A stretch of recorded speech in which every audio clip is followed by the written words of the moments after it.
नमस्कार, मैं हूँ सुहानी सिंह राजपूत और आप देख रहे हैं डेली डायरी। हमारे साथ मौजूद हैं जेम एनवायरनमेंट मैनेजमेंट के मेंटोर। तो आइए इनसे कुछ खास बातचीत करते हैं और इस इवेंट के बारे में जानते हैं। पहले तो मैं ये बता दूँ, ये इवेंट लगातार 3 दिन तक प्रगति मैदान में होगा। तो आइए इस इवेंट के बारे में जानते हैं। सर, ये इवेंट के बारे में आप कुछ बताइए। ये इवेंट जो है सारी प्लास्टिक इंडस्ट्री के लिए जो है इवेंट है। इसमें सारे जितने भी प्लास्टिक को रिसाइकलिंग करने वाली इंडस्ट्रीज है वो सब प्लास्टिक पार्टिसिपेट कर रही हैं, और जो भी इस इंडस्ट्री के लिए काम कर रहे हैं वो लोग सब इसमें पार्टिसिपेट कर रहे हैं। जो भी सस्टेनेबिलिटी पे काम कर रहे हैं, रिसाइकलिंग पे काम कर रहे हैं, वो लोग सब लोगों ने इसमें प्लास्टिक के अंदर सब लोगों ने इसमें पार्टिसिपेट किया है, और आई थिंक 250 से ज्यादा लोग कंपनीज ने इसमें पार्टिसिपेट किया है। सर, सबसे पहले तो मैं ये पूछना चाहूँगी कि सर, ये थॉट कहाँ से आपको आया और आप इन्फ्लुएंस कहाँ से हुए कि इस चीज़ पे मुझे वर्क करना चाहिए? इस चीज़ पे बेसिकली देखिए, हम लोग बिजनेस फैमिली से बिलोंग करते हैं, और बिजनेस है, और उसमें हमारी इन्वेस्टमेंट गणेशा इकोस्फीयर में थी, जो कि पेट रिसाइकलिंग कर रहे थे। तो उनके लिए हमने कहा कि सस्टेनेबल काम करना चाहिए, इससे आने वाले कल के हिसाब से काम करें। तो काम करना शुरू किया, ग्रीन अर्थ मूवमेंट स्टार्ट किया हमने, और ग्रीन अर्थ मूवमेंट ही जेम एनवायरो बना, और से जर्नी आगे बढ़ती रही। फिर जब आप बिजनेस में आते हैं तो आप वॉल्यूम बढ़ा रहे होते हैं, तो आप अपना चीजें बढ़ती जाती हैं। पहले हम सिर्फ पेट में काम कर रहे थे, फिर सारे प्लास्टिक में काम करने लग गए, अब हम ई वेस्ट में, बैटरी में, टायर में, सब में काम कर रहे हैं। सर, तो स्टार्ट तो बहुत छोटी चीज से होती है, तो वो कौन सी ऐसी चीज रही जहाँ से आपका स्टार्टअप हुआ?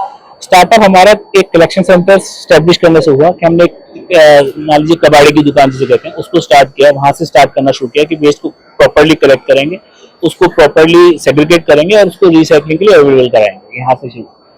सर, पैन इंडिया के बारे में कुछ कहना?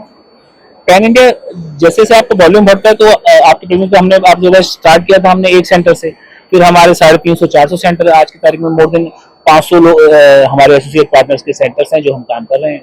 और कितनी कंपनीज आपके साथ जुड़ी हमारे साथ अगर मैं सारे ब्रांड ओनर्स को मान लूँ, तो रिसाइकलर्स को मान लूँ, तो करीब 150 कंपनियां हैं जो हमारे साथ जुड़ी हुई हैं। सर, आगे का आपका क्या प्लान है? बेसिकली हमारा प्लान कंपनीज को कंसल्टेशन करना है, फ्यूचर रेडी करना है। इससे जो चीजें हैं जो आने वाले कल के लिए है, इंडस्ट्री की भी शेप चेंज हो रही है, सब में नॉर्म्स आ रहे हैं, सब लोग अपने उनको अपग्रेड करना है, उसके हिसाब से करना है। ईएसजी आया है, तो ईएसजी में अभी इंडिया के अंदर कंपल्सरी नहीं है ईएसजी, इंडिया के अंदर बीआरएसआर आया है, पर बीआरएसआर भी सबके लिए जरूरी नहीं है, टॉप 1000 कंपनीज के लिए है।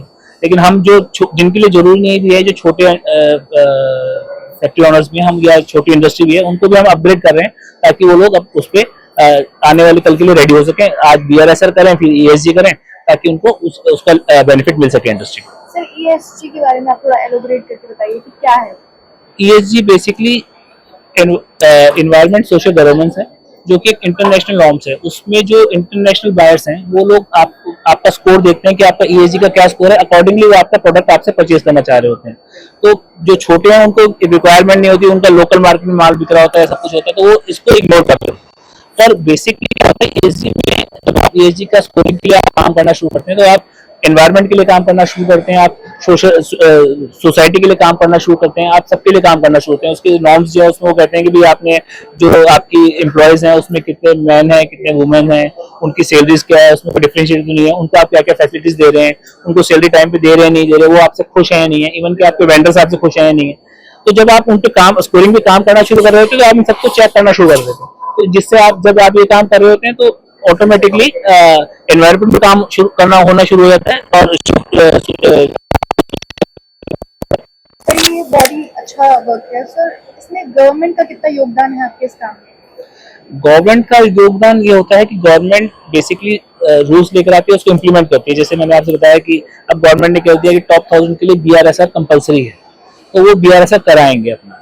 तो पहले कंपल्शन नहीं था। अब जैसे जैसे चीजें नॉर्म्स बढ़ती रहती हैं, वो चीजें 1000 की, लाख होंगी, 10 लाख, तो जैसे नॉर्म्स होते रहेंगे तो लोग अपना कराना शुरू करेंगे, जिससे अपना वो स्कोरिंग करना शुरू करेंगे। जैसे स्कोरिंग करेंगे तो बेसिकली उसका इम्पैक्ट टोटल जो एनवायरमेंट पर जो चीज चारों पिलर्स हैं, चारों पिलर्स पे इसका इम्पैक्ट आएगा। सर, लास्टली क्वेश्चन पूछना चाहूंगी, आपका कोई ऐसा एक्साइटिंग मोमेंट इस रेस में? रेस में और जेम में एक्साइटिंग मोमेंट तो बेसिकली हम लोग काम कर रहे हैं, और जो हमारा काम है वो एक्साइटिंग ही है। तो ऐसा कुछ नहीं है कि कोई ऐसा पर्टिकुलर मोमेंट है जिसमें हम कहें कि बहुत ज्यादा एक्साइटिंग हो गया। तो हम लोग हमारी जर्नी एक्साइटिंग जर्नी है, और हम लोग उसको कर रहे हैं। हमने मान लीजिए स्टार्ट किया था, आपसे बताया कि कलेक्शन करना एक सेंटर से, तो एक सेंटर में मतलब हार्डली 5 से 10 टन एक महीने में, और आज की तारीख में हम 10,000 से प्लस टन वेस्ट जो इकट्ठा कर रहे हैं और उसको रिसाइकलिंग के लिए। Thank you so much. अभी के लिए बस इतना ही। देश भर की तमाम ऐसी खबरों के लिए देखते रहिए डेली डाइट।